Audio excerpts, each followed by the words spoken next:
Alright, so we already talked about our tab divider page, so hopefully everyone has it glued in.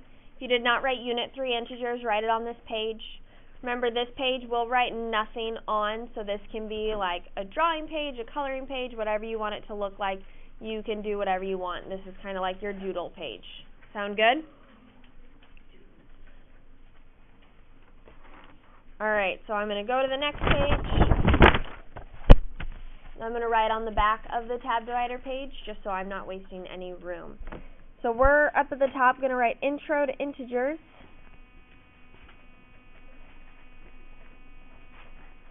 And we're going to write and absolute value.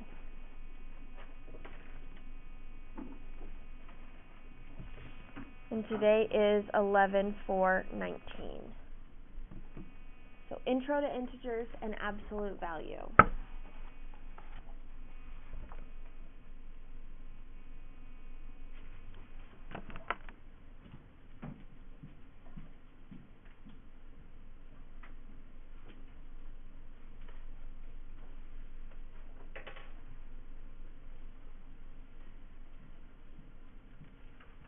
Okay, so first things first, guys, we have to know what in the world an integer is.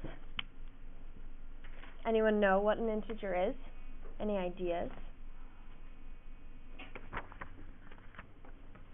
No? Okay, here we go. Integer.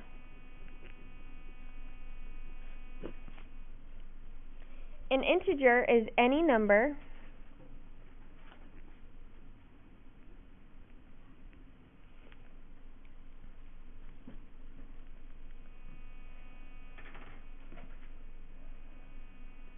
that is positive or negative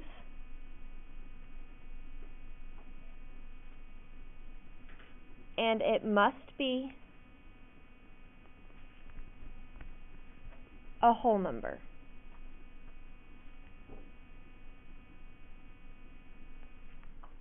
So it is any number that is positive or negative, and it must be a whole number. So good news and bad news. We're going to start working with negatives, meaning you will learn how to add, subtract, multiply, and divide with negative numbers. Bad or good news, there will be absolutely 0 fractions and there will be absolutely 0 decimals in this unit at all. So we don't have to worry about any decimals or any fractions, because a decimal and a fraction cannot be called an integer because integers are only whole numbers. Does that mean that we can't have negative decimals and negative fractions? No, we can, right? They're just not called integers.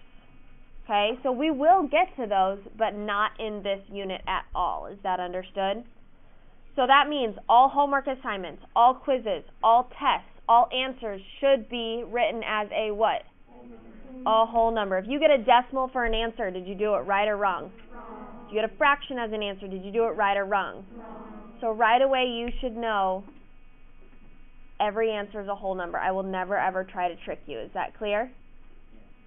Okay. So, give me an example. What is an integer? 11. Give me another one, Cooper. -3. -3. Yes, bud. Alex. 4. 4. Kansas. 387. 387. Riley. 360. 360. Autumn. -438. -438. I'm going to give you one more, which students tend to always forget about, and it's the one number that breaks up your positive and negatives. What is it? 0. 0. 0 is neither positive or negative. It's neither. It's 0, but it breaks apart our positive and our negatives, right, guys? So it is a very important number to make sure that we have. Okay? What are some non-examples? Aubrey? 3/4. 3/4. Max? 0.98. Cooper? 7/8. Alex? 0.467. 0.467. Kansas? 67/70. 67/70. And I'm just going to put a negative in front of that one. So we have a negative example as well. Okay? Give me another one, Cooper. 1 2/3. Okay, so same thing. I'm going to put a negative in front of it, negative 1 2/3. So whether they are positive, whether they are negative, they are not integers. So we just talked about decimals and fractions, right? Well, what's the third one? I've got decimals, fractions, and are percentages integers? No, because they are fractions and they are decimals. So I could also have 50%. That is not an integer. Percentages are not integers because they are fractions, they are decimals. Well, 100% is 1, so that would be a different story. So if it ends up being a whole number, then it's an integer. But like 50% is not a whole number. So yeah, like I could put 100% up here because 100% is 1 out of 1, which is a whole number of 1. Does that make sense, guys? That was a really good example. I thought percentages depended on the answer for it to be an integer or not. Yeah. Same thing. Could I have like 4/2? Is 4/2 an integer? Yeah. Why? Because it's 4 divided by 2. Good, it's just 2, because 4 divided by 2 is 2. So, there are cases where you could see a fraction, but it's still an integer, because when you do the math to it, it's a whole number. So, anything that ends up being a whole number at the end is an integer. Questions on that at all, guys? Okay, so next thing you have to know is just how to write an integer. How in the world do we write integers? So, I'm going to give you an example. So, writing integers.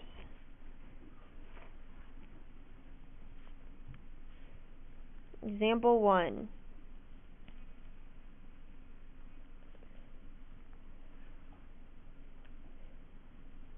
Let's say I do 6 degrees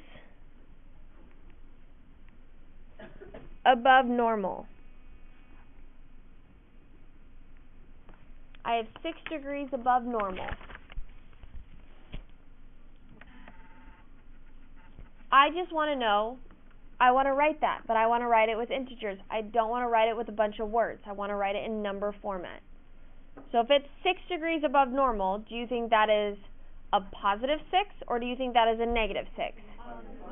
Positive. So that means my answer is literally just plus 6. Positive 6. Now, do I have to have the plus sign or the positive sign in order for something to be a positive number? Yes. So when you write plus 6 plus negative, or plus 6 plus positive 4? No. So do we have to have that plus sign in order for a number to be a positive? No, which means technically these two things right here mean the exact same thing, don't they? Is it on that wall? Yep, right there. On my invisible math wall. There's a positive sign to the left of every single number. So 6 equals plus positive 6. It's always there no matter what. You don't have to see it, but it is always there. So what if I gave you an example like this one? 2 inches below normal.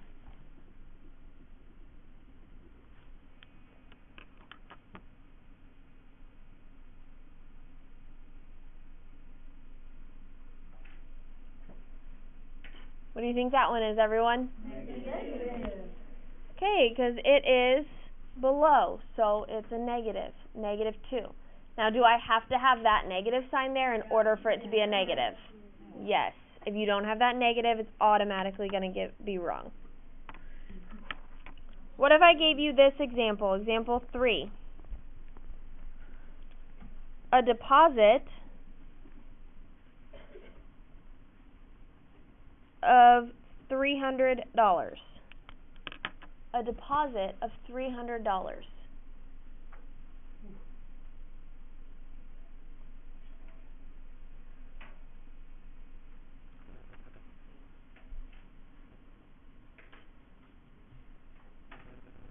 What do you think on that one, guys? Do you think that's a positive or a negative? A negative. A negative. So this is the tricky part. We have to know what deposit means, right? Deposit, what does deposit mean? Putting money in the bank. You're putting money in a bank. So if you are taking your $300 and you are putting it into the bank, is your bank account going up or going down? It's going up. Because you are putting money into your bank account. So your bank account is going to go up $300, which means this has to be a positive.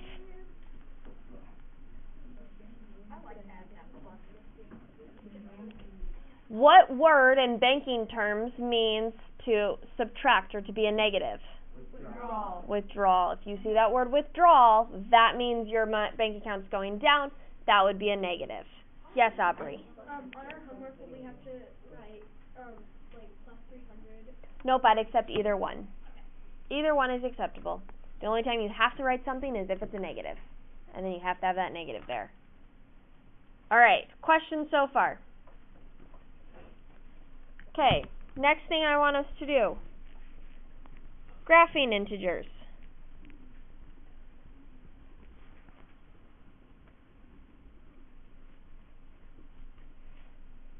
We all know how to write a number line, right, guys?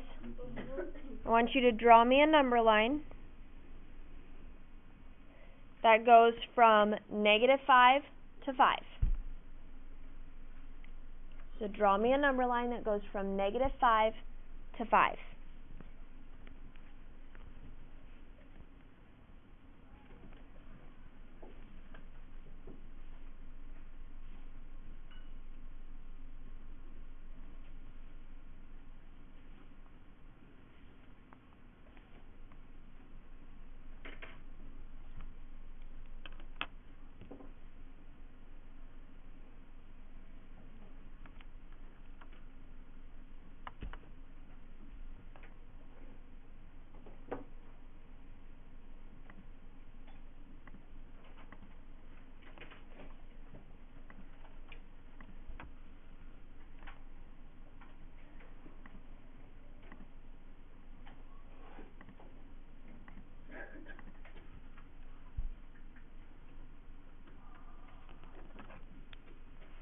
Are you ready? Yes. Okay, so this is what mine looks like. Is that what yours looks like? Say hopefully, right? Yeah. Okay, so our negative numbers are always going to be on that left-hand side. Always, always, always. And it's like the opposite of positives. So you're reversing the way that you write your positive numbers. Your positive numbers will always be on the right. We're pretty used to numbering those ones. People just mess up the negatives. We always forget to reverse them. And 0 is always right in the middle. Do not forget about 0. If you forget about 0, your number line is wrong, your answer is wrong, everything's wrong, because 0 is a number.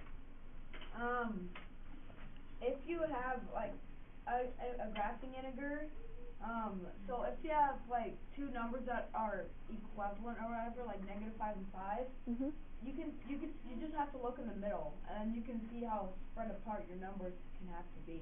Yep. So for instance, if I need to graph, which I gotta go to the next page. If I need to graph, let's say example 1.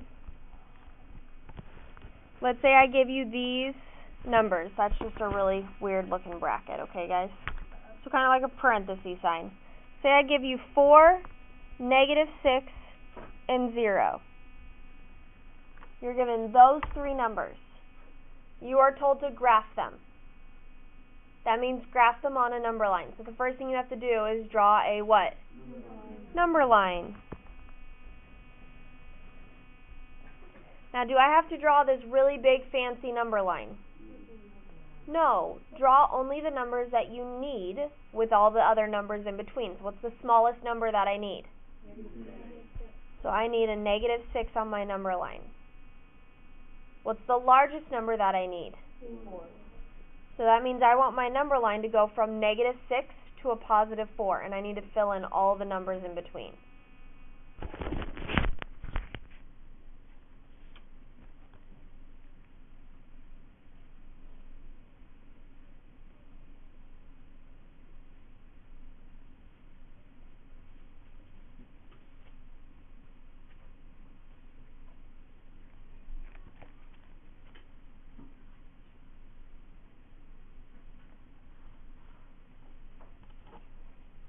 Then once you've drawn your number line, your last step is to literally put a dot on the numbers that you need. So I need a dot on 4. So I'm going to put a dot on 4. I need a dot on -6. I'm going to put a dot on -6. I need a dot on 0. I put a dot on the 0. Hayden. So you had like negative 20 and like positive 22. You have to write all those numbers out? You can count by 5s, shrink it up, make it easier, but then make sure you put the little tallies in between, but you don't have to write all the numbers out, because that would be a lot of work. Good question. Questions on that at all, you guys? Okay, last thing we gotta learn is absolute value. And this is the part that if you do not memorize it, you will have no clue what it means.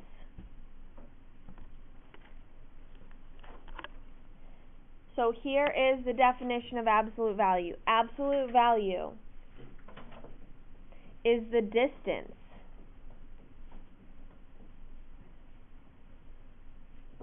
a number is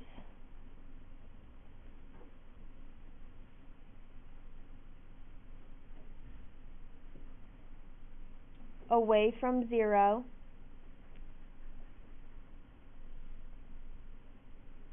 on a number line.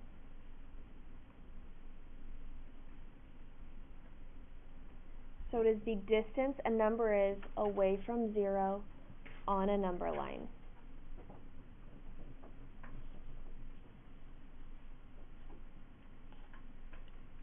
And here's why I say you have to have it memorized, because if you don't have it memorized and you see it, you're like, I don't remember what this means, because this is what it looks like.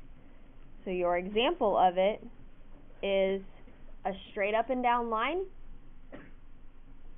a -5 on the inside, or numbers on the inside, whatever's on the inside, and another line going straight up and down. That's all it is. So all you will see is two straight up and down lines that look like parentheses. It's another form of parentheses with a number or numbers in the middle.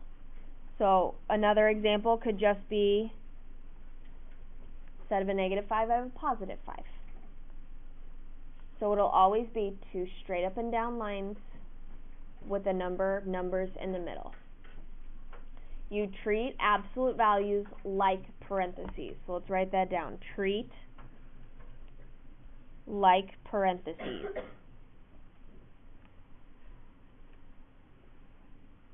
Cole. So like, it's like when you say deposit sign, does that mean like it would be -5 instead? We're getting there. We're getting there. This is where we're going next. So, it is the distance a number is away from 0 on a number line. So, we already drew our 1 through 5 number line, right guys? So go back and look at that. So if I have the absolute value of -5, everyone point to -5. I want to know how far away is -5 from 0 on a number line. So how far apart is -5 away from 0, everyone? 5. So the absolute value of -5 is 5.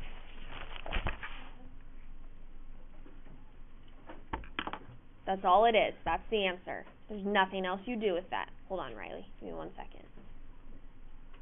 Then if we go back and do the 5, how far away is 5 from 0 on a number line? -5. No. 5. It's just 5. Because question, do we ever say I walked -5 steps today? Do we ever say, I walked negative 1 mile? No. Distance is always positive. So absolute value is always going to be what? So always positive. It'll never, ever, ever be a negative number. Because distance is always positive. You cannot have a negative distance number. That's science, that's fact right there. Okay, so let's do just a couple examples. So what if I tell you this one right here? Write that down on your paper.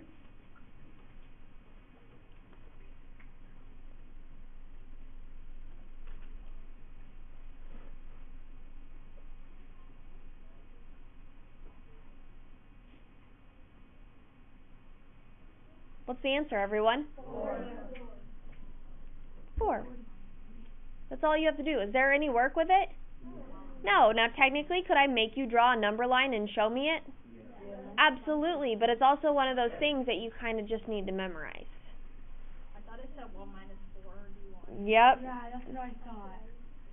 So that's that tricky part. It's always going to be, it's a lot easier computer generated because you can read it a lot easier because they don't look like ones. Or you can Okay, so what about something like this? So straight up and down lines are absolute value of -5, but then I have it this as well. I have a minus, I have another one with a 2.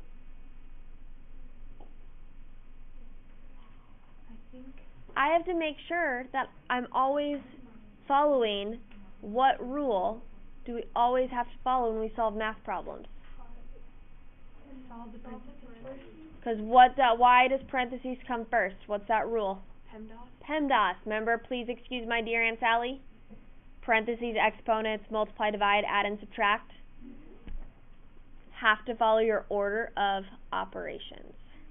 An order of operations means you have to do what's inside parentheses first. Absolute value is treated like parentheses. So what's the absolute value of -5? So I'm going to write down 5. What's the absolute value of 2? So now my problem just says 5 minus 2, which is 3. And 3 would be my answer. Cooper. So, let's say if we get bigger numbers, like -1,000, would it still be like the same thing, like it would equal 1,000 times 0? Yep. It's always that number positive. Because it's always, if you think about it, 100, no matter if it's positive or negative, is 100 spaces away from 0.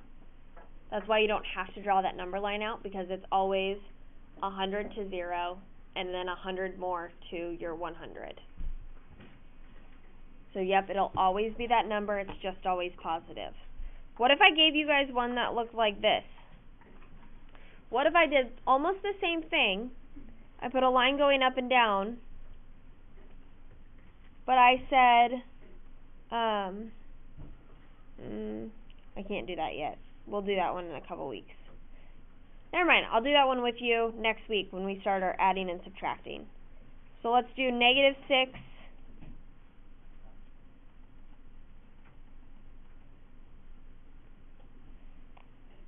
plus -3.